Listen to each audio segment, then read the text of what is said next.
मान्यवर speaker madam, मान्यवर मंत्री मल्लिक बाबू भल मंत्री से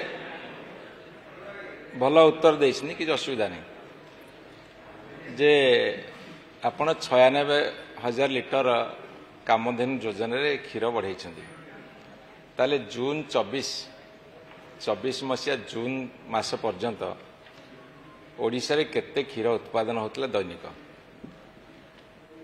एवं 2025 जून वर्षे भितर केते हजार बढ़ी केते बढ़ी एवं आउ 6 मास 2025 नवेम्बर 30 भितर ए 1.5 वर्ष भितर केते दैनिक दुग्ध उत्पादन बढ़ी। मु सीधा सीधा प्रश्न एते बुलेबा कि नु एते टाइम नेबिनी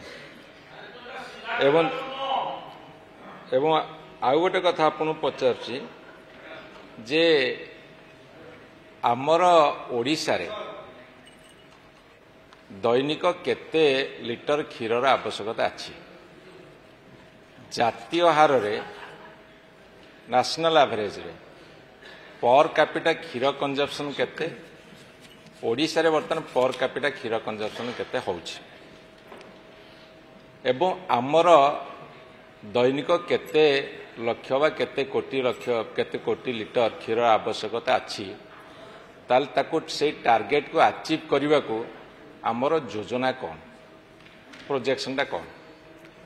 लास्ट क्वेश्चन काम तीन छोटिया छोटिया आपन समुदाय 1.5 मिनिट भीतर सर कामधेनु योजनाटा आपणकर भारत वर्ष रे यहला अनन्य योजना आपन कहले कामधेनु हला देशी योजना एथिरे विदेशी गाई आसिबे जर्सी होल्स्टीन क्षीर उत्पादन बढ़िया को आसु देशी कामधेनु रे विदेशी गाई आसु किंतु जो आमर कंजर्वेशन ऑफ इंडिजिनियस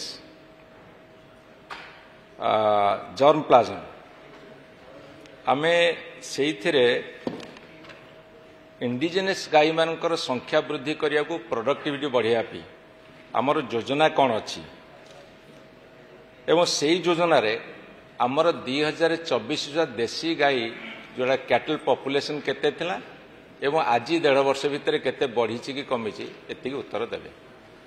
माननीय मंत्री माननीय वाचस्पति महोदय जेहेतु माननीय वरिष्ठ विधायक अरुण बाबू ए विभाग मंत्री थिले से निश्चित भाव एक कथा को जानिचंती तांको समय दुग्ध उत्पादन केते थिला 2024 पूर्वर पाखापाखि 64,720 लिटर दुग्ध उत्पादन होता।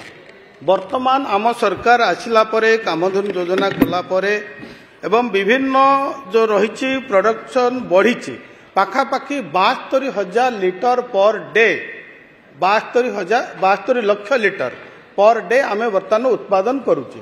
से आउ गोटे प्रश्न करथिले जातीय हार रे दुग्ध केते कंजप्शन अछि जातीय हार जदि हम देखिबा 300 ग्राम दूध पर हेड थिला बेले आम ओडिशा रे ता बहुत कम 165 ग्राम 60 रु 65 ग्राम दुग्ध वर्तमान आमे कंजप्शन करूचे।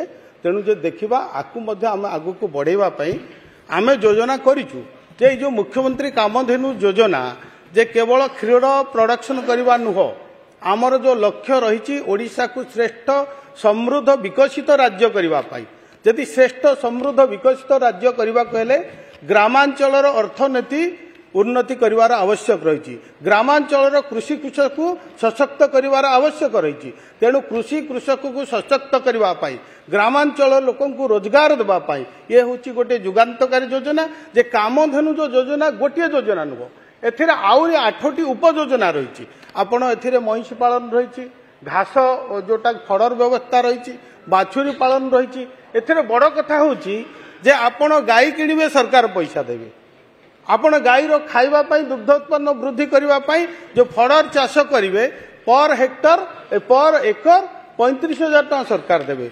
आउ गोटे बड़ कथा एथिरे अछि जे आपण गाई किनिबे जो बाछुरी दबो 90% माई बाछुरी होबो से ग्यारंटी मध्य सरकार देबे एवं से जो बाछुरी बड़ हेबा पई 28 मास पर्यंत तार खाइबा पाखापाखि 20,000 टंका सरकार बहन करेंगे। तेणु आपण चिंता करंतु क्षीर उत्पादन केमती बढ़िबो, लोक माने केमती स्वावलंबी हेबे एवं लोक माने अर्थनैतिक उपार्जन करि परिबे। तेणु आमे निश्चित भाव में जो आमर लक्ष्य समृद्ध ओडिशा, श्रेष्ठ ओडिशा, यदि आम श्रेष्ठ देखा एस रे आम सेल्फ सफिशिएंट प्रथम करवा सबु दिगरे। आज माछ, अंडा, क्षीर प्रत्येक दिगरे कृषि क्षेत्र में आम सेल्फ सफिशिएंट कले ही श्रेष्ठ समृद्ध हो पार। आउ गोटे आत्मनिर्भर आम हो पारे। आउ गोटे कथा कहले आमर देशी गाय, आम विदेशी गाय जमा आणुने। अरुण भाई आम विदेशी गाय जमा आणुने, आम आनुचे साहिवाल गिर, जोटा कि भारतीय गाय, जोटा कि गुजरात गाय, जोटा कि आनंद। आज सारा पृथ्वी जदि कहवा अच्युत हम ना, सारा पृथ्वी आम भारत वर्ष 1 नंबर दुग्ध उत्पादन करुच्ची।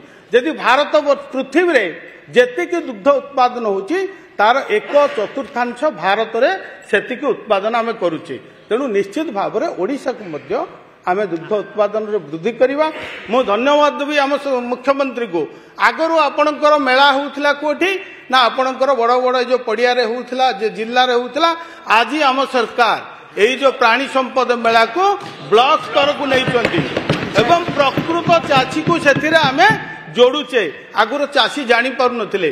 मु आपण कहवा चाहे, मु जाइथिली आमर अमर बाबूंकर एरिया को, जड़े बीजेडी रो जिला परिषद आसी मते कहिले खाई बसिला बेले जे आगे एते योजना अछि। मु 3 थर जिला परिषद लेडी मु जानिनी। अर्थात ए योजना कौन होउतला? योजना तो होउतला, अरुण भाई भी करिथिले, किंतु योजना कोठी ना कोठी बाट मारण हो जाउथिला। निर्दिष्ट लोकंग पाखरे, मुष्टिमय चाषी पाखरे ए योजना बंधा पड़ी जाइथिला। आज ए योजना प्रकृत हिताधिकारी पाखरे, प्रकृत लोकंग पाखरे, प्रकृत कृषक पाखरे पहुंच पारुची। तेणु अरुण भाई जो प्रश्न मत पचार निश्चित भाव में समस्त प्रश्नर उत्तर दे पारि भावी पारुची। तेणु आसतु आम समस्ते मिसिवा यही विभाग को, कृषि कृषक को, कृषक को सशक्त करने आम यही जगह काम करवा। धन्यवाद।